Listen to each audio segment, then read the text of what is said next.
Pakistan cricket team के chief selector Inzamam-ul हक ने ओहदे से इस्तीफ़ा क्यों दिया है? उनके इस्तीफ़े की बुनियादी वजह क्या है?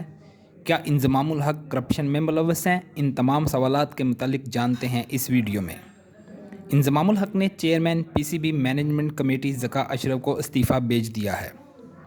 उन्होंने अपने इस्तीफ़े की तस्दीक करते हुए कहा है कि मेरा प्लेयर एजेंट कंपनी से किसी किस्म का ताल्लुक़ नहीं। पाकिस्तान क्रिकेट बोर्ड इंक्वायरी करे, मैं दस्तयाब हूँ। लोग बगैर तहकीक के बातें करते हैं। जो भी मुझ पर इल्ज़ाम लगे सबूत भी देना चाहिए। मुझ पर सवाल उठे तो इस्तीफ़ा देना बेहतर समझा। उन्होंने कहा, इस तरह के इल्ज़ामात पर दुख होता है। मैंने बोर्ड से कहा था कि आपको कोई शक है तो इंक्वायरी कर लें। मुझे फ़ोन आया और बताया गया कि 5 लोगों की कमेटी बनाई गई है, जिस पर बोर्ड को कहा जब तक कमेटी तहकीकात कर ले ओहदा छोड़ देता हूँ। तमाम चीज़ें क्लियर होने के बाद पीसीबी के साथ बैठ जाऊंगा। इंजमामुल हक पर इल्ज़ाम लगाया जा रहा है कि इंजमामुल हक के अपने और खिलाड़ियों के एजेंट तलहा रहमानी की कंपनी में शेयर्स हैं, जिसके मालकान में मोहम्मद रिजवान भी शामिल हैं। इस इंकशाफ के बाद इंजमामुल हक पर बतौर चीफ सेलेक्टर मफादात के टकराव का इल्ज़ाम सामने आया था। Chairman PCB management committee Zaka Ashraf ने कहा था कि पीसीबी एजेंट के साथ कंपनी में शेयर होल्डर होने के मामले में इंजमाम से वजाहत तलब की जाएगी। वर्ल्ड कप में पाकिस्तान टीम की कारकर्दगी इंतहाई ख़राब है और मुसलसल 4 मैचेस में शिकस्त के बाद सेमीफाइनल में रसाई तकरीबन नामुमकिन बन चुकी है। ऐसे में नाकदीन की जानिब से कप्तान बाबर आजम के साथ चीफ सेलेक्टर को भी तनकीद का निशाना बनाया जा रहा था। साबिक कप्तान इंजमामुल हक को 7 अगस्त 2023 को कौमी मेन सिलेक्शन कमेटी का चीफ सेलेक्टर मुकर्रर किया गया था और रवां माह के शुरू में इन्हें जूनियर मेन सिलेक्शन कमेटी का चेयरमैन भी मुकर्रर कर दिया गया था। पीसीबी का कहना है कि इस तहकीकात के दौरान इंजमामुल हक के रज़ाकाराना तौर पर इस्तीफ़ा देने के फ़ैसले को सराहता है और तस्लीम करता है। पीसीबी का कहना है कि इस तहकीकात के दौरान इंजमामुल हक के रज़ाकाराना तौर पर इस्तीफ़े देने के फ़ैसले को वो सराहते हैं और तस्लीम करते हैं। पाकिस्तान क्रिकेट बोर्ड ने टीम के इंतखाब के अमल से मुतल्लिक मीडिया में रिपोर्ट होने वाले मफादात के टकराव के हवाले से इल्ज़ामात की तहकीकात के लिए 5 रुकनी तहकीकाती कमेटी तश्कील दी है।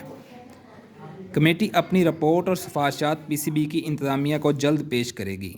इंजमामुल हक ने खिलाड़ियों से मुज़ाकरात करके उन्हें तारीख़ में पहली बार आईसीसी की आमदनी से भी शेयर दिलवाया, जबकि तनख्वाहों में भी 202% तक इजाफा कराया था। इंजमामुल हक, मोहम्मद रिजवान और प्लेयर्स के एजेंट एक ही कंपनी याजो इंटरनेशनल लिमिटेड के मालकान में भी शामिल हैं। दस्तावेज़ात के मुताबिक कंपनी का बरतानवी रजिस्ट्रेशन नंबर 1306 से शुरू होता है। इसमें तीनों मालकान का यकसा एड्रेस कोलचेस्टर इंग्लैंड का लिखा गया है। कंपनी में तीनों के शेयर 25% से ज़ायद हैं। इल्ज़ामात के हवाले से इंजमामुल हक का कहना है कि इससे उन्हें तकलीफ़ होती है। लोग बगैर तहकीक के इस तरह की बातें करते हैं। जिसने भी की है उसको सबूत देना चाहिए और इस तरह की चीज़ें नहीं होने चाहिए। साबिक कप्तान का कहना था, मैंने पीसी से भी कहा था कि इसकी तहकीकात करें, क्योंकि साया कंपनी या जो भी है उसकी तहकीकात करें और सही सूरत हाल सामने आ जानी चाहिए और लोगों के सामने भी आनी चाहिए। उनका कहना था, मैं इंसान हूँ और इंसान इस तरह की चीज़ों पर दिल बर्दाश्ता होता है। किसी पर भी ऐसे इल्ज़ामात लगें तो इसको तकलीफ़ होती है और मेरा 30 साल का कैरियर है और उसके बाद 15 साल से लोग मुझे जानते हैं। मैं इस तरह का आदमी नहीं हूँ जिसको लोग नहीं जानते हों। उनका कहना था, फिर अगर ऐसे इल्ज़ामात लगें तो दुख होता है। तनाज़े से मुतल्लिक कंपनी से माहदे पर पूछे गए एक सवाल पर इंजमामुल हक ने कहा कि मैं वाज़ेह तौर पर बता रहा हूँ, साया कारपोरेशन से मेरा ज़िंदगी में कभी ताल्लुक़ नहीं रहा। साया कारपोरेशन से ना तो पहले दस्तखत हुए हैं और ना बाद में हुए, और जो भी ये जो चीज़ कर रहा है, कह रहा है, वो गलत कह रहा है। इंजमामुल हक ने बताया कि ये जो कंपनियां और एजेंट होते हैं, इनको इंटरनेशनल क्रिकेट कौंसिल तजवीज़ करती है। उनका पूरा डाटा पीसीबी के पास होता है। अगर कोई एक ऐसी कंपनी है जिसके साथ पाकिस्तान के इतने सारे खिलाड़ी मुंसलिक हैं, तो ऐसा नहीं हो सकता है कि पाकिस्तान का डाटा उनके पास ना हो और या पीसीबी के पास उनका डाटा ना हो। डाटा होना भी चाहिए और है भी। सारी चीज़ें वाज़ेह होनी चाहिए।